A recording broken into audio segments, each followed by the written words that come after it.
On passe à notre focus de ce samedi soir qui s'intéresse à intelligence artificielle à l'occasion du sommet mondial qui se tient à Paris sur cette thématique et qui occupe toutes les conversations. Ce soir, nous avons la chance d'avoir l'un des pionniers de cette nouvelle technologie. Moustapha Cissé est un mathématicien sénégalais qui a fait ses études en France avant de travailler aux États-Unis pour Facebook, puis Google. Il a été fondateur et directeur du premier laboratoire de recherche en intelligence artificielle en Afrique jusqu'en 2023 du fameux moteur de recherche. Professeur d'intelligence artificielle à l'Institut africain des sciences mathématiques, AIMS, fondateur et directeur du premier programme de master en intelligence artificielle en Afrique, avant de fonder sa propre structure Kera, avec laquelle il ambitionne de changer le quotidien de millions d'Africains. Moustapha Cissé, merci et bienvenue dans votre Journal de l'Afrique. Merci beaucoup Fatimata. Vous êtes un mathématicien de formation. Expliquez-nous d'abord ce qui vous a conduit vers l'intelligence artificielle. Alors, ce qui m'a conduit vers l'intelligence artificielle, c'est ce qui a conduit bon nombre de mes collègues aujourd'hui, qui viennent de disciplines diverses, que ce soit la physique, l'informatique, les mathématiques. Parce qu'il faut savoir que c'est un champ technologique qui est très divers par la nature des personnes qui contribuent. Donc, on y retrouve des personnes avec des backgrounds, donc des expériences et des expertises très différentes. En France, vous avez une école de mathématiques et une tradition de mathématiques très ancienne qui fait que la plupart des acteurs de l'intelligence artificielle en France sont à l'origine des mathématiciens, en tout cas ils viennent de parcours mathématiques. Donc c'est le cas dans certains pays, dans d'autres c'est traditionnellement des physiciens, etc. Mais toutes ces expertises mises ensemble donnent aujourd'hui l'essor qu'on voit dans Mais qu'est-ce qui vous a plu, vous, dans l'intelligence artificielle? Alors, vous auriez pu faire autre chose? Oui. Alors, moi, mes premiers amours se trouvent dans les maths et la physique, effectivement. Ce qui m'a particulièrement intéressé, c'était au début l'algorithmique, mais en particulier le fait de pouvoir créer des algorithmes qui apprennent à partir de l'expérience, donc qui apprennent à partir des données. Ouais. Pour faire cela, des outils mathématiques, les statistiques, la probabilité, etc., sont extrêmement utiles. C'est comme ça que je C'est faire apprendre aux machines, quoi, en fait. Ce qui vous amène à Paris cette semaine, c'est ce sommet mondial de l'intelligence artificielle où les géants, on les a vus, Google, Facebook, enfin Meta et autres, se battent pour le contrôle de cette nouvelle technologie. La France, d'ailleurs, a un enjeu particulier. Mais quels sont les enjeux africains ? Alors, c'est vrai que lorsqu'on parle d'intelligence artificielle, les grandes entreprises, comme les géants, comme vous les appelez, monopolisent un peu l'attention. Les États sont aussi partie prenante de ce dialogue parce qu'il y a des enjeux de souveraineté pour les différents pays, que ce soit en Amérique ou bien en Europe ou même en Asie. La vérité, c'est que c'est une question qui est importante pour tous les pays du monde et qu'il faut que toutes les nations, qu'elles soient en Afrique ou en Europe, s'en saisissent.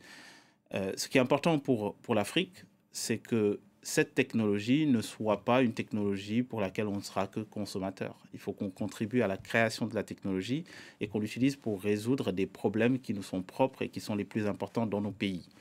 Et pour que ça soit le cas, il faut qu'on les voit au chapitre, donc dans des discussions comme ce qui se passe au sommet mondial qui nous amène aujourd'hui à Paris. Finalement, je vous entends aussi, et dans les travaux et dans ce que vous avez fait, finalement, l'intelligence artificielle peut être même une chance pour le continent africain. La preuve, votre structure que vous avez créée, Kera, a suscité énormément d'attention. Vous êtes 40 personnes, 17 nationalités, vous m'avez dit. C'est la preuve, finalement, qu'on peut ramener des gens sur le continent sur ce sujet-là, c'est ça ?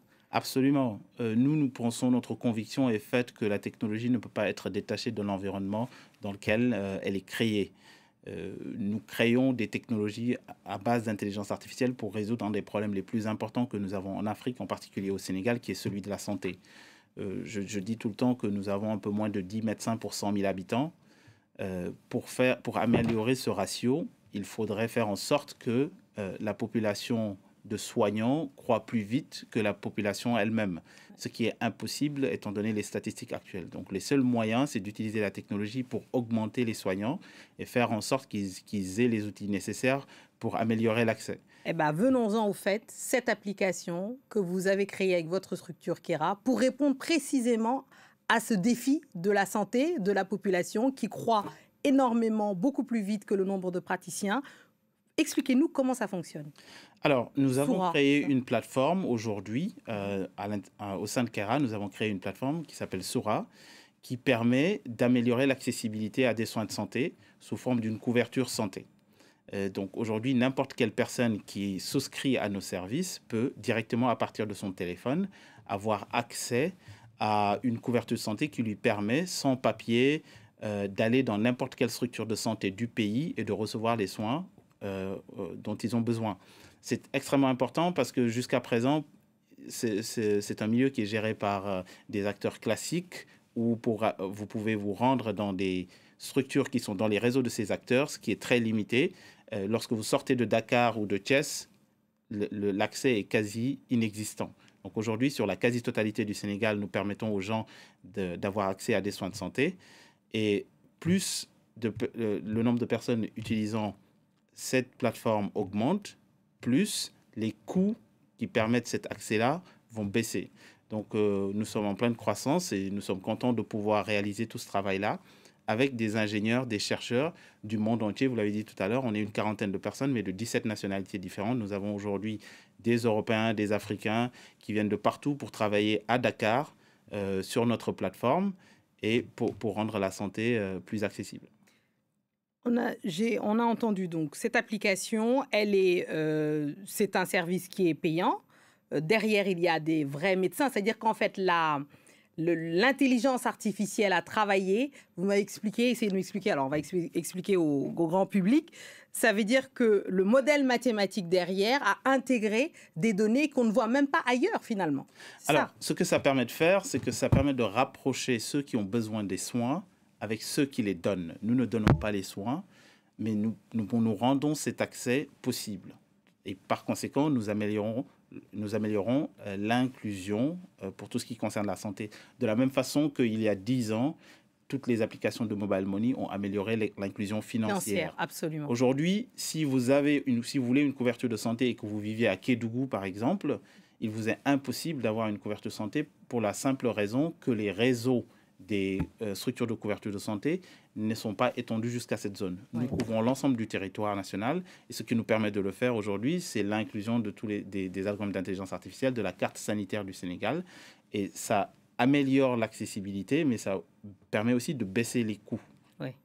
Et peut-être que le futur, c'est quoi? C'est toute l'Afrique? Alors, notre ambition, c'est d'abord, nous sommes au Sénégal aujourd'hui, bien entendu. Nous sommes en pleine croissance. Notre ambition est de croître, bien entendu, en Afrique de l'Ouest et pourquoi pas partout en Afrique. Mais le plus important, c'est de comprendre que lorsque des technologies comme ça sont conçues pour ce qu'on appelle le bas de la pyramide, elles peuvent être exportées partout dans le monde. Elles peuvent même, demain, être exportées en Europe parce que les besoins existent aussi ici en Europe. Bien sûr. L'inverse n'est pas nécessairement vrai. C'est sûr. Merci beaucoup, Moustapha Cissé, d'être venu. Merci. C'est ainsi que nous refermons notre journal de l'Afrique. Merci à tous ceux qui nous ont suivis partout dans le monde. Et en particulier ce soir de Dakar à Menlo Park en Californie, en passant par Paris. Restez avec nous car l'actualité continue sur France 24. Merci.